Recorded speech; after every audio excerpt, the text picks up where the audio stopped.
They said my garage workshop was too loud and slapped me with fines, but I knew the sound didn't travel that far, so how were they measuring it? When I started digging, I discovered hidden sound sensors, unauthorized surveillance, and a quiet tech contract signed without anyone's knowledge. The fines were just a cover. The real violation? Our privacy. Mike wasn't building motorcycles or running a band rehearsal space. He was just a guy with a garage and a hobby. Some people played golf. He made things with his hands. Furniture, custom shelving, small CNC parts. His garage was clean, well lit, and better insulated than most bedrooms. Every morning around 10, after coffee and a few emails, he'd flip the switch on his ventilation fan, pull on his ear protection, and get to work. By mid-afternoon, he'd usually be wrapping up, long before dinner or sunset. No late nights, no open doors, no music blasting, just the steady, dull rhythm of wood against machine or the occasional hum of a 3D printer. So when the envelope showed up taped to his garage door, plain white paper, typed text, and the HOA's emblem in the top left corner, it felt like a joke. He peeled it off, walked back inside, and sat down to read. Notice of violation. Excessive noise. Our records indicate that you have repeatedly violated Section 8.1 of the HOA Residential Code regarding permitted sound levels. Multiple complaints have been submitted concerning disruptive noise from your property during daytime hours. You are required to cease all mechanical activity that exceeds ambient sound thresholds as defined by the Community Environment Clause. Failure to comply will result in a $150 fine, recurring weekly. Mike read it twice. Section 8.1, ambient thresholds, multiple complaints. He looked at the clock. It was 2:30 in the afternoon. He hadn't turned on a saw in 2 days. He took a breath, set the letter down, and walked outside. The block was quiet, as usual. The neighbor to his left was at work. The house across the street had a retired couple who often waved from their porch. To the right was the Johnson family, whose kids regularly screamed through backyard games that made Mike smile more than wince. He crossed the street, knocked on the retiree's door, and asked gently if the sound from his garage had ever been a bother. They were surprised. "No, of course not," the woman said. "We didn't even know you had a workshop." He checked in with the Johnsons later that evening. Same story. "If anything," the dad laughed, "I wish I had the time to make half the stuff you build." That ruled out the closest houses. Mike walked back inside and sat with the letter again. Something felt off. The phrasing wasn't just legal. It was technical. Ambient thresholds? Who in a volunteer HOA used that kind of language? He opened the HOA's online rulebook, searched for Section 8.1, and found a bland 2-paragraph entry about excessive and prolonged noise disturbances. It didn't define a decibel range, didn't reference tools, didn't even mention time of day limits. No enforcement process, no mention of complaints needing to be verified. And yet, the letter treated the accusation like fact. That night, Mike couldn't sleep. Not out of anger. Not yet. But unease. He knew how things worked in neighborhoods like this. It wasn't the sound itself that bothered people. It was control, the illusion of order. Some folks joined the HOA board to help. Others joined to watch. But how were they recording his supposed violations? He kept the garage door closed almost all the time. He didn't play music. He worked in daylight hours. Even standing outside, the sound barely carried to the driveway. Unless someone was standing outside with a notepad and stopwatch, there was no way to quantify anything. And that's when it hit him. Unless they had a way to measure it. A device. He stepped outside again and scanned the nearest utility pole. One of the new ones the HOA had paid to have installed after switching to smart neighborhood lighting. Sleek design, LED heads, metal brackets, and just beneath the lamp, bolted behind the curved base, was a small black box the size of a fist. No markings, no visible wires. Just a matte finish and a tiny mesh opening that caught the light at the right angle. He stared at it for a long time. Then he went back inside, grabbed his phone, and took a photo with the zoom lens. He didn't know what it was yet, but something told him. The complaints weren't coming from neighbors. They were coming from that box. Mike had never been much of a conspiracy guy. He believed in logic and evidence. He trusted systems when they worked and questioned them when they didn't.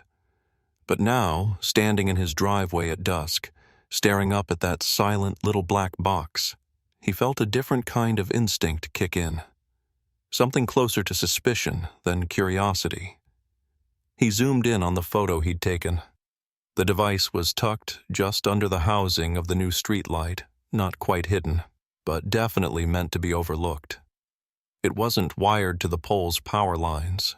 It had its own compact solar panel clamped to the side. He'd seen security cameras, motion detectors, all kinds of hardware. But this? It didn't match anything he recognized. And then he started noticing more. On his walk the next morning, Mike counted 4 more boxes just like it. One at each corner of the cul-de-sac, always attached to the newer style streetlights, each identical in shape and color. Same solar panel, same small vent on the front. Once you knew to look for them, they were hard to miss. But none of his neighbors had ever mentioned them. He asked casually at the mailbox, "Hey, those things on the light poles, what are they?" Most shrugged. Some thought they were part of the streetlight system. A couple people assumed they were Wi-Fi boosters from the utility company. One guy said, "Oh, those have been there a while. Never really thought about them." Mike kept his reactions neutral. No point in raising flags until he knew more, but the pattern was forming. Whatever those boxes were, the HOA had installed them quietly and without telling anyone, and they were the only possible way the board could be measuring his noise. So he started digging. The first place he checked was the HOA's official website. It hadn't been updated in over 6 months. The documents section only had the basic bylaws, the yearly budget, and some community newsletters that were more about pumpkin decorating contests than surveillance policy. He submitted a formal request via the contact form, asking for 1. Any documentation related to the installation of audio monitoring equipment in the neighborhood. 2. Any contracts signed in the past 3 years related to third-party vendors supplying such equipment. 3.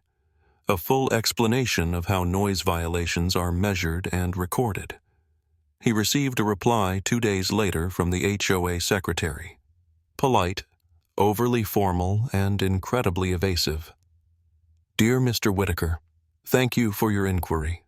Please be advised that the HOA does not engage in audio recording of any kind. All neighborhood compliance tools are used in accordance with local regulations and designed to promote community harmony. For privacy reasons, we are unable to share vendor-specific details." That last line rang loud. Vendor-specific details. That meant there was a vendor.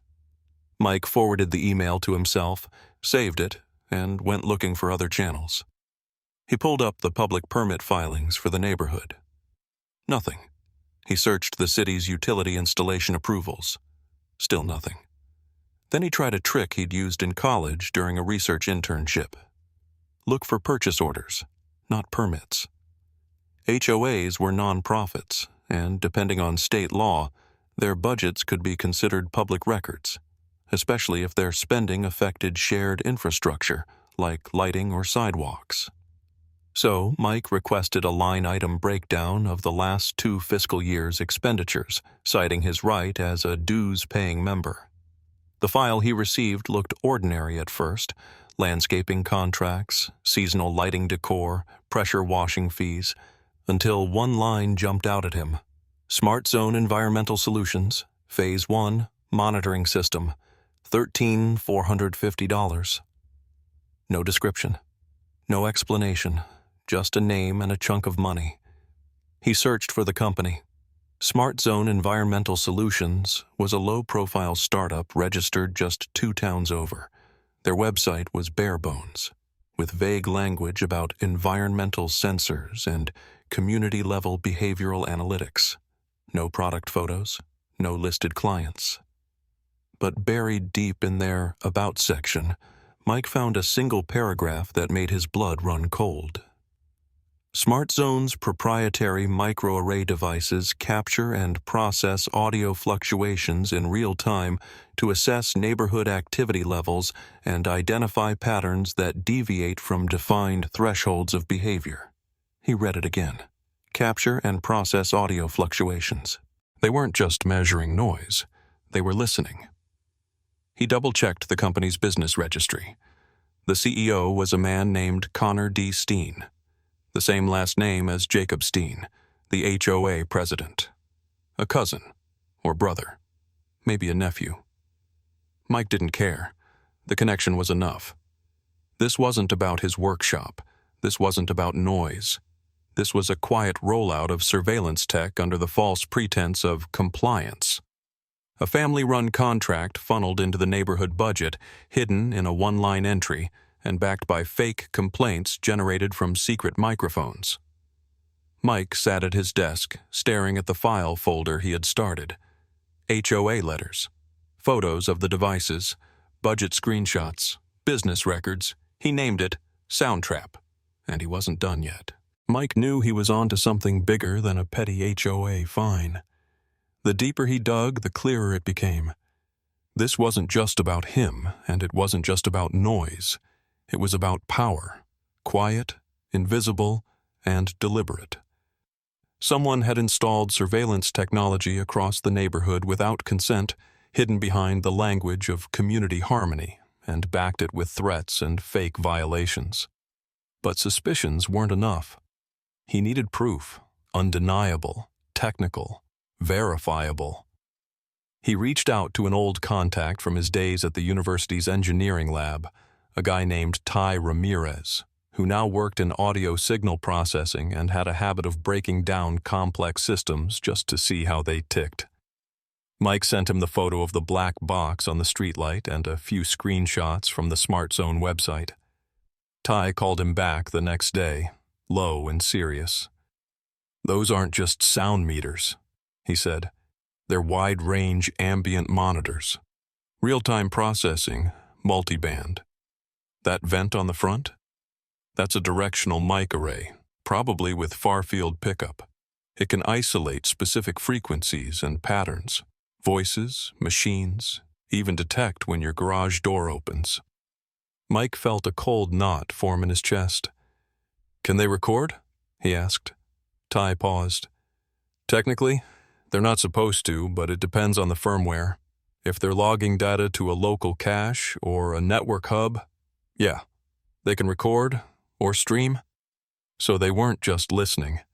They could be saving every word, every sound, every conversation outside, maybe even inside, people's homes. And no one had any idea. Mike asked Ty for help confirming it. 2 days later, they met in the neighborhood, late in the evening. Ty wearing a backpack full of diagnostic tools, cables, and a tablet running signal-sniffing software. They parked under one of the streetlights and quietly set up a long-range mic on a tripod. Then Ty walked Mike through what he saw on the screen. "There's an active low-energy signal coming from that box. It's pinging a mesh network. My guess is every box in the neighborhood is talking to each other, relaying data. That way, even if one loses contact, the others keep the system alive." Mike watched the traffic scroll across the tablet. Encrypted packets sent every few seconds. Not just sensor readings, streams. "They're listening 24/7, Ty said. "This is way beyond what they're allowed to do. No signage, no disclosure. You've got a full-blown illegal surveillance net running across residential property." And it had been funded with HOA dues. Mike now had what he needed. The photos, the corporate connection, the HOA budget line, and now, proof of the system's technical capabilities.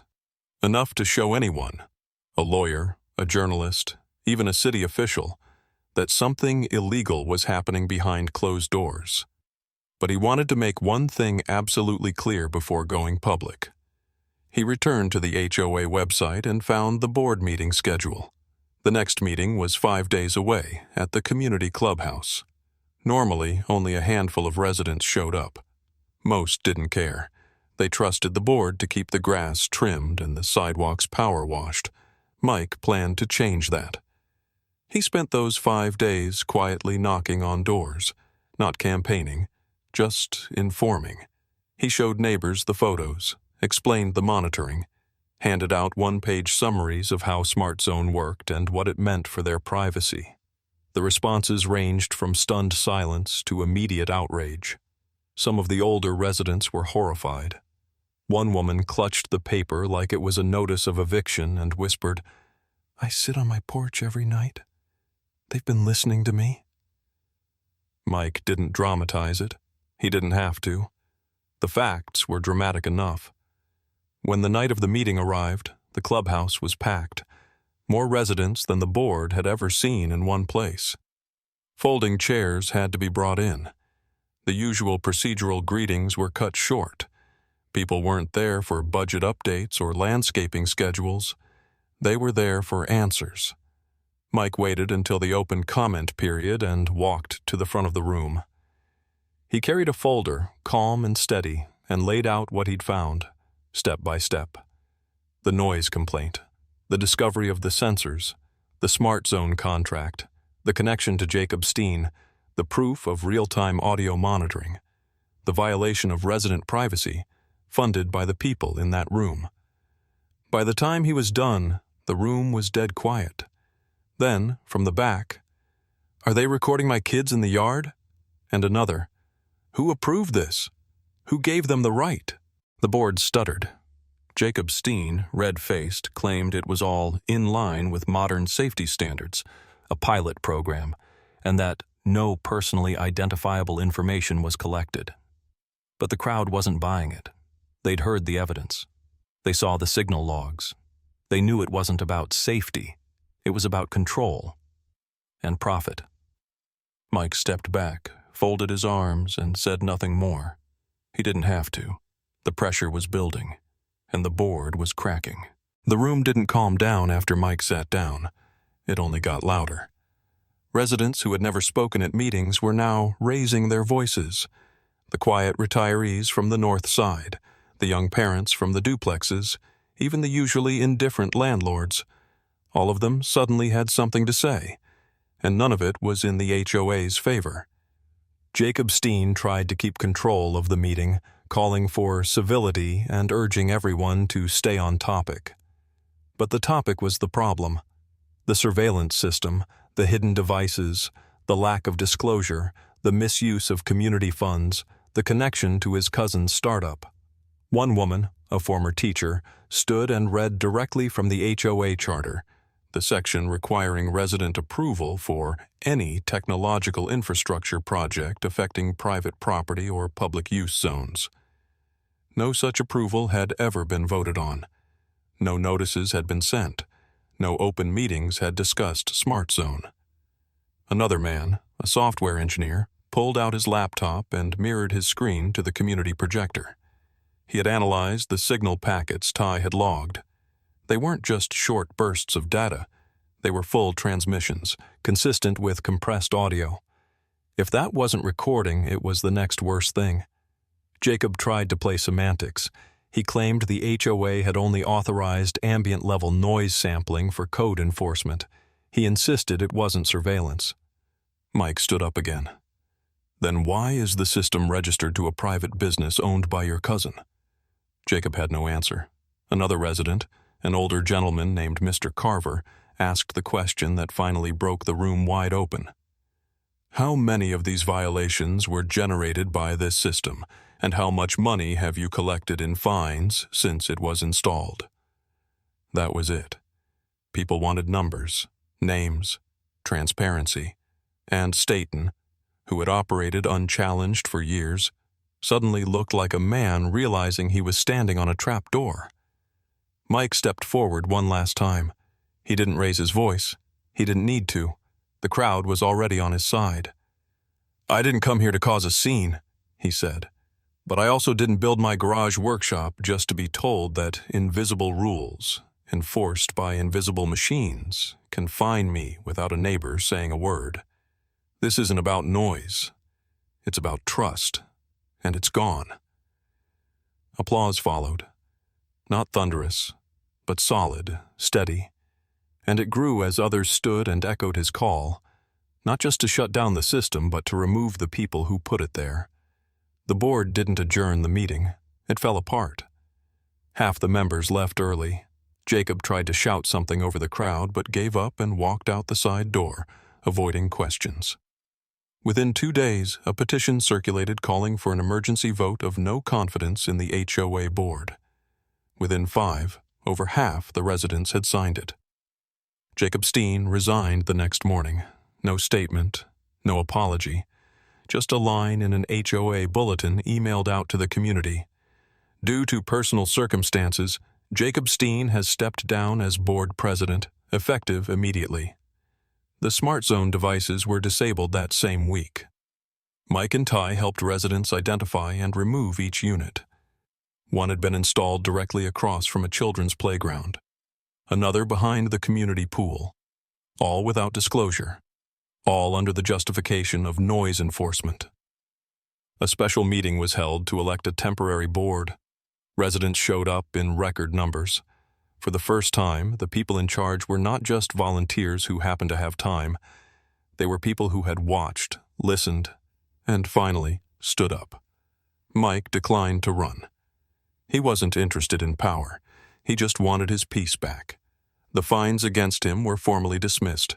The HOA issued a statement promising a full audit of past enforcement actions. Several homeowners came forward with their own stories. Noise violations, odd visits, unexplained warnings. Now they had answers. The neighborhood changed after that, not in its appearance, but in its awareness.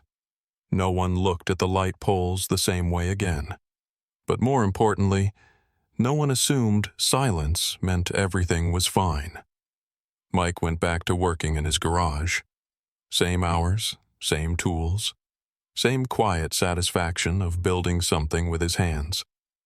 Only now, when he opened the door, he didn't glance at the streetlight anymore, because the only thing listening was the radio on his workbench, and that was his choice.